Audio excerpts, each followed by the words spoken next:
Alright, YouTube, this is Alex from Roxy once again with Dinosaur Productions. You're tuned to my channel, and today I've got some 380 ammunition. And let's go ahead with the first one. PDX-1 Winchester Elite 380 Auto 95 grain bonded jacketed hollow point. Now, in the 380, this bullet sucks ass. I'm just gonna say it up front. If anybody's anybody, you've done your research, you've gone on YouTube, you've seen the ballistics videos and testing by TN Outdoors or Scooch or Iraq Veteran or somebody along the popular line of the gun channels. Would show you the evidence that the PDX-1 sucks ass. It is not the perfect ammunition for your A380 in a very short barrel.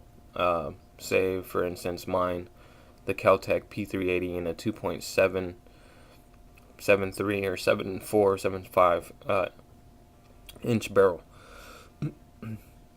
This product is known to it's known to expand, but also it is known to have horrible penetration.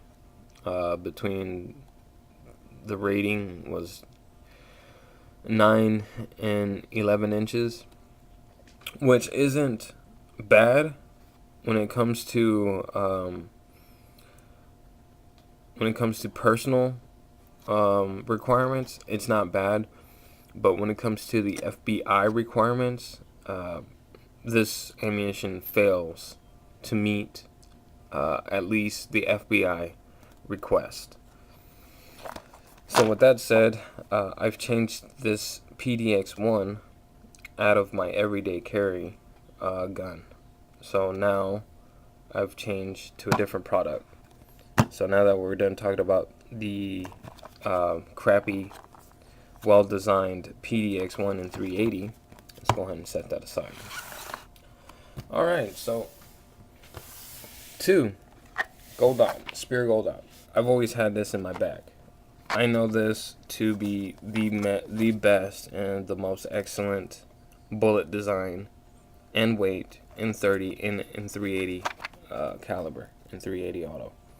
Gold Dot is your best bet. If anything, you can't find anything, Gold Dot should be your #1 choice. But recently, I went to Academy and acquired 2 different boxes. These are 2 different ammunitions I never had, two ammunitions I've never known anything about, 2 ammunitions that I'm fairly curious to find out. Let's go with Remington, because the TAC XP is going to be basically my endpoint. This is a 102 grain 380 auto brass jacketed hollow point, which is pretty interesting. You really don't hear about brass jacketed hollow point. You mainly hear about copper,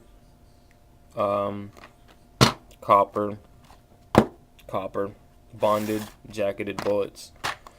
So and also the weight, the 102 grain. This bullet is basically the mirror spit image of the Gold Dot. I mean, not the Gold Dot, the Golden Saber. It's the same bullet design. I did do a little research with the Golden Saber. There's not too many videos on it, but there are enough to make a judgment call. One, they didn't expand. They were underpowered, meaning they didn't have the velocity required in order to expand. But there is a video of it expanding. So maybe it wasn't the test subject, maybe it was that one round, who knows. But I do know that 102 grain, this is more meant for for whenever the assailant is in a thick jacket or heavy clothing, in the winter time. You want a heavier bullet so you can get to those vital organs. So that's why I purchased this 102 grain and 380 Remington Ultimate Defense. New box. Pretty nice box. Got all the advertisement stuff. Shows you a picture. Brass jacketed hollow point for maximum stopping power and whatnot. And it doesn't tell you the feet per second on the box. So, yeah. Let's go ahead and move on to the next one. But the last thing I want to say is, if anything, please get a hold of this Ultimate Defense box and do a ballistics gel test. It will really help in my decision whether I would carry this during the winter time, or would I just go straight to the gold dot, and switch it out. Alright, so our last but not least, Barnes TAC PD defense ammunition. These bullets are all copper. There's no lead base plate. It is 80 grains.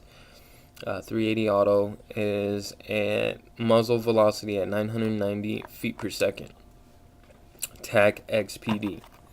Now these bullets are extremely light. I changed my bullets in my magazine, and I can't even tell you. It's amazing. I didn't realize at first, but this ammunition cuts down on weight from the lead, which is not really a necessary thing for a Kel-Tec P380. The thing's small enough, it's light enough that you wouldn't even notice you had it on you.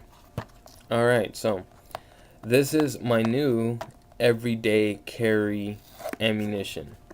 The reason why I chose this ammunition is because I did a little research, and this bullet has actually exceeded expectations. Barnes has made this bullet in a different box, and it wasn't considered the TAC XPD. I believe it's just a TAC XP, or Barnes TAC XP bullet in a 80 grain 380 auto. And ballistics videos on YouTube has shown that to be an exceptional round, along with the gold dot. These two rounds have to be the best that you can get at your academy shelf. But if you were to really get something exquisite, Underwood makes a Hornady XTP bullet in 380, which is a 80 grain or 85 grain, I can't remember, but that is also an exceptional round. Not only that, but I do plan on using my 380 as a close quarters combat firearm, meaning it's going to be no less than 10 yards or 20 feet. So this lightweight defense ammunition, I am going to trust my life to it. I'm not too sure why I'm not deciding to go with the gold dot. I guess I'm just gonna carry the Barnes TAC XPD until I find some YouTube videos of it being tested in ballistics gelatin and whatnot. But till then, this will be in my everyday carry magazine, which is 6+1, so 7 rounds of this. And if anything, if all fails, and in the future there's videos of this showing that this round is ineffective or insufficient in a self-defense requirement, I will be going straight to the gold dot and pretty much just keeping this stuff for like just to I forgot what it's called. Whenever you keep something, say like a magazine picture, you keep it just for keepsake. There you go. Just keep them for keepsake, just to say, hey, I've had these, don't use them. Or I have these for a long time, and they don't make them anymore, so now they're a special item. So, thanks for watching. Till next time.